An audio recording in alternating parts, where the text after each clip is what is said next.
तो सुने मेरे भाइयों, हमने तुमको बख्शा और कयामत तक जो तुम्हारे मजहब पर होगा यानी तुम्हारी तकलीद करेगा उसको भी बख्श दिया। ए हनफियों तुम्हें मुबारक हो, क्या बात है? हजरत इमाम आजम अबू हनीफा रज़ियल्लाहु तआला अन्हु, आए हाय, आपकी सीरत इतनी शानदार है और इतनी, जिसको आप कहें कि उसकी जहते हैं कि अकल हैरान हो जाती है। आपने अपनी जिंदगी में 55 बार हज किया। जब आखिरी बार हज की सआदत हासिल की तो खुदाम काबा शरीफ ने आपकी ख्वाहिश पर बाबुल काबा खोल दिया। आप बड़ी इज्जो नियाज के साथ, आजी इनकिसारी के साथ बैतुल्लाह के दोनों सुतूनों के दरमियान खड़े हुए, नवाफिल पढ़ना शुरू किए। आपने 2 रकात के अंदर पूरा कुरान खत्म कर लिया। काबे के अंदर खड़े होकर 2 रकातों में पूरा कुरान पाक खत्म किया। फिर देर तक रो रो कर मुनाजात करते रहे। आप दुआ में थे कि बैतुल्लाह के एक गोशे से, एक कोने से आवाज आई, तुमने अच्छी तरह हमारी पहचान हासिल की और खुलूस के साथ खिदमत की। हमने तुमको बख्शा और कयामत तक जो तुम्हारे मजहब पर होगा यानी तुम्हारी तकलीद करेगा उसको भी बख्श दिया। हमने तुमको बख्शा और कयामत तक जो तुम्हारे मजहब पर होगा यानी तुम्हारी तकलीद करेगा उसको भी बख्श दिया। ए हनफियों तुम्हें मुबारक हो, क्या बात है? सदके जरूर हम पर भी करम फरमाएगा। ऐ मेरे बीच इस्लामी भाइयों, कितने खुशनसीब हैं जो हनफी हैं, जिनके हाथों में इमाम आजम अबू हनीफा रज़ियल्लाहु तआला अन्हु का दामन करम आया है। इमाम आजम अबू हनीफा रज़ियल्लाहु तआला अन्हु पर नबी पाक अलैहि सलाम का कैसा लुत्फ करम था कि मदीना मुनव्वरा में जब सरकार दो आलम सल्लल्लाहु अलैहि वसल्लम के दरबार में इमाम आजम हाजिर हुए और यूं सलाम अर्ज किया, अस्सलामु अलैका या सय्यदल मुरसलीन, तो रोज़ा अनवर से जवाब की आवाज आई, व अलैका सलाम या इमामल मुस्लिमीन। सुभान अल्लाह, काबे से भी निदा आ रही है, वहां से भी बशारत मिल रही है और रोज़ा अनवर से भी सलाम का जवाब आ रहा है। सुभान अल्लाह। एक रात नबी पाक अलैहिस्सलाम की ख्वाब में जियारत हुई। मीठे मीठे मुस्तफा सल्लल्लाहु अलैहि वसल्लम ने इरशाद फरमाया, ए अबू हनीफा, अल्लाह अज़्ज़ व जल ने आपको मेरी सुन्नत जिंदा करने के लिए पैदा फरमाया है। आप गोशा नशीनी का हरगिज इरादा ना करें, यानी आपको मना फरमाया गया। आपने भी इख्तियार नहीं की थी गोशा नशीनी, नियत की थी, मगर नबी पाक ख्वाब में आकर फरमा रहे हैं कि आपको अल्लाह ताला ने मेरी सुन्नत को जिंदा करने के लिए पैदा फरमाया है। गोया इमाम आजम को चुना गया। मीठे मीठे इस्लामी भाइयों, हनफी तो हम हैं, मगर ये कैसे लोग थे कि पूरा दिन तदरीस और इल्म में मसरूफ और रात अल्लाह की इबादत में मसरूफ। अल्लाह गनी। मीठे इस्लामी भाइयों, इमाम आजम के बारे में आता है कि आपने मुसलसल 30 साल रोजे रखे, 30 साल तक एक रकात में कुरान पाक खत्म करते रहे, 40 बल्कि 45 साल तक इशा के वजू से फजर की नमाज अदा की। जिस मकाम पर आपकी वफात हुई, जरा गौर कीजिएगा, जिस मकाम पर इमाम आजम का इंतकाल हुआ उस मकाम पर आपने 7000 बार कुरान पाक खत्म किया। हज़रत सैयदना अब्दुल्लाह बिन मुबारक के सामने इमाम आजम पर किसी ने एतराज किया तो आपने फरमाया, क्या तुम ऐसे शख्स पर एतराज करते हो जिसने 45 साल तक 5 नमाजें एक ही वजू से अदा की और वो एक रकात में पूरा कुरान करीम खत्म कर लेते थे, और मेरे पास जो फिक्र है वो मैंने इन्हीं से सीखा है। आपने अक्सर बुजुर्गों के बारे में सुना है कि जी रोजाना एक कुरान पढ़ते थे। कोई आगे जाता है वो कहता है जी रात को खड़े होते थे, एक टांग पे एक कुरान पढ़ते थे, दूसरी टांग पे खड़े होके दूसरा कुरान। जिसने थोड़ी लंबी छोड़नी होती है वो कहते हैं जी 3 कुरान रोज। खूंटी गाड़ी हुई थी दीवार में, कुछ भी समझ लें, हुक लगाया हुआ, उसको पकड़ लेता और एक टांग उठा लेता, बिस्मिल्लाहिर्रहमानिर्रहीम सूरह फातिहा से कुरान पढ़ना शुरू करता और उठाई हुई टांग जमीन पर उस वक्त रखता था जब पूरा कुरान खत्म कर लेता था। इसलिए कि हुजूर आपके मुजाहिदों की इब्तिदा क्या थी? आपने फरमाया मेरे मुजाहिदों की इब्तिदा ये थी कि इब्तिदा में मैं हर रात एक पांव पे खड़ा होकर एक कुरान करीम तिलावत किया करता था।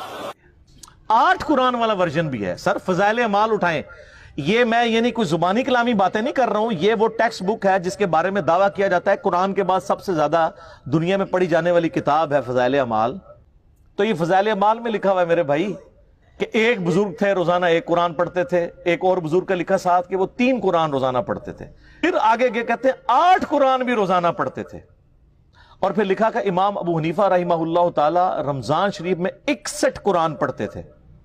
61 की गिनती वो कहते हैं एक कुरान दिन में एक रात में, कितने हो गए 60, और एक तरावीश भी। हाँ जी, एक 8 था, फिर ताक करना था ना उन्होंने, तो बारह लोग कहते हैं 61 कुरान इमाम हनीफा रहमहुल्लाह। ये फज़ाइल माल में लिखा हुआ है। ये बाबों का तारुफ है कुरान के हवाले से और एक किताबों का तारुफ है। सर जामिया तिरमिज़ी में हदीस मौजूद है, अल्लाह के महबूब सल्लल्लाहु अलैहि वसल्लम ने फरमाया, जिस शख्स ने 3 दिन से कम में कुरान कंप्लीट किया, मुकम्मल किया, उसने कुरान के फहम में से कुछ भी हासिल नहीं किया। یہ ان کو کہہ رہے ہیں جن کو عربی آتی تھی، تو آنو تو عربی آندھی بھی کوئی نہیں. جن کو عربی آتی ہے ان کو کہا جا رہا ہے 3 دن سے کم میں قرآن مکمل کیا تو فہم اس کا حاصل ہی نہ کیا. تو یہ جو 8 قرآن روزانہ کر رہے ہیں یہ کس سنت پہ عمل کر رہے ہیں؟ اپنی وشفل تھنکنگز میں سرگرداں ہیں. اور اس سے بھی مزے کی بات صحیح مسلم میں حدیث ہے، نبی علیہ السلام نے صحابہ کرام سے فرمایا، یہ حدیث بخاری میں بھی ہے لیکن مسلم میں ڈیٹیل ہے، بخاری مسلم دونوں میں ہے، کہ بھلا بتاؤ تم میں سے کسی شخص کی استطاعت ہے کہ وہ ایک رات میں تہائی قرآن پڑھ لے، یعنی 10 پارے. آج کی ڈیٹ میں پارے اس زمانے میں تو نہیں تھے. تو صحابہ کرام نے کہا کہ یا رسول اللہ کس کی استطاعت ہوگی کہ وہ رات میں 1/3 قرآن پڑھ لے؟ ہائے ہائے ہائے ہائے ہائے.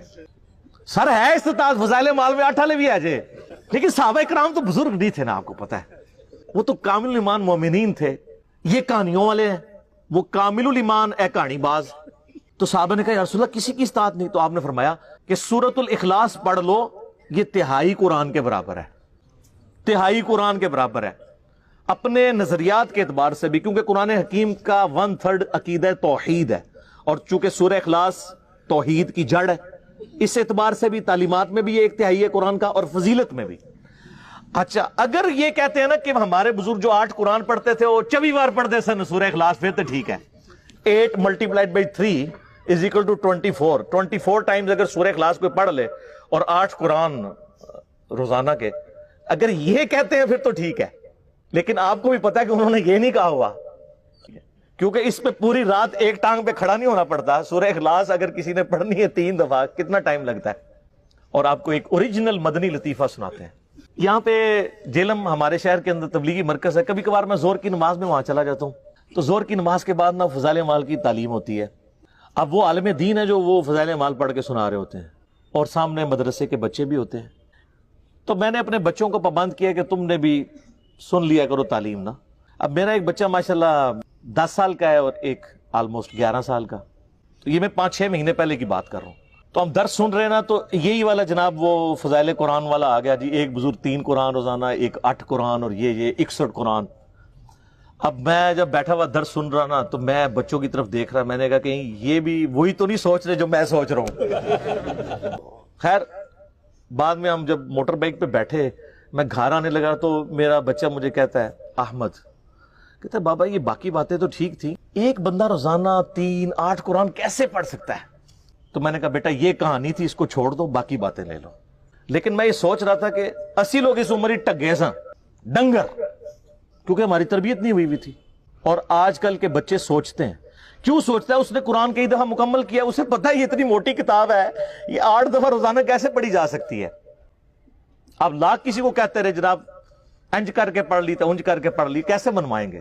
اور میں نے تو احادیث سے ثابت کر دیا کہ صحابہ کرام علیہم رضوان بھی کہہ رہے ہیں کہ کس کی ہمت ہے کہ رات میں تہائی قرآن پڑھ لے. تو نبی علیہ السلام نے وظیفہ دیا ہے سورہ اخلاص کا.